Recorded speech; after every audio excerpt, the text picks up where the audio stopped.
আসসালামু আলাইকুম। আজকে আমরা জানবো পলিহাইড্রোমিয়ালস কি এবং কেন হয়। পলিহাইড্রোমিয়ালসটা কি? যখন গর্ভ অবস্থায় অ্যামনিওটিক ফ্লুইডের পরিমাণটা অনেক বেশি বেড়ে যায়, মানে নর্মালের তুলনায় বাচ্চার পানির পরিমাণটা অনেক বেশি বেড়ে যায়, তখন আমরা তাকে পলিহাইড্রোমিয়ালসটা বলে থাকি।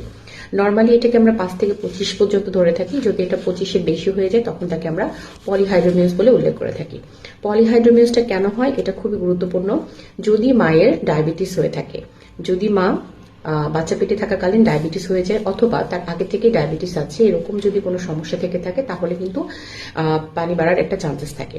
এছাড়াও দেখা যাচ্ছে কিছু ইনফেকশন যদি থেকে থাকে, মানে কনজেনিটাল ইনফেকশন, যদি বাচ্চার জন্মগত কিছু ত্রুটি হয়ে থাকে, ইনফেকশন যদি হয়ে থাকে, সেক্ষেত্রেও কিন্তু বাচ্চার পানি বাড়তে পারে।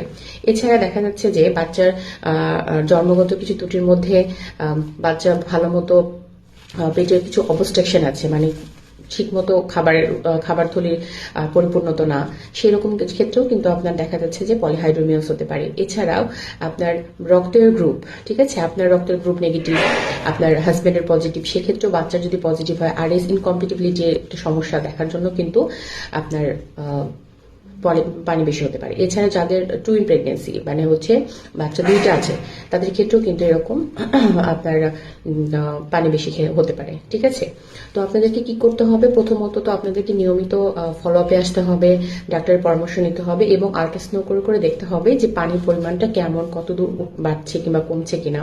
ঠিক আছে, নিয়মিত চেক আপে থাকতে হবে। এবং সবচেয়ে ইম্পর্টেন্ট, আপনাদের ডায়াবেটিস যদি হয়ে থাকে সেক্ষেত্রে ডায়াবেটিসটাকে খুবই কন্ট্রোলে করতে হবে, ডায়াবেটিসটা বাড়ানোই যাবে না।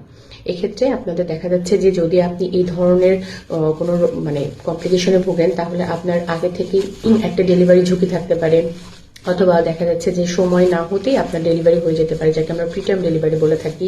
এছাড়া দেখা যাচ্ছে যে আপনার কর্ড প্রোলাপস হয়ে যেতে পারে। ঠিক আছে, এই ধরনের অনেক সমস্যার সৃষ্টি হতে পারে। এই জন্য আপনারা নিয়মিত অবশ্যই ডাক্তারের ফলো আপে থাকবেন যাতে করে এই ধরনের সমস্যা না হয়।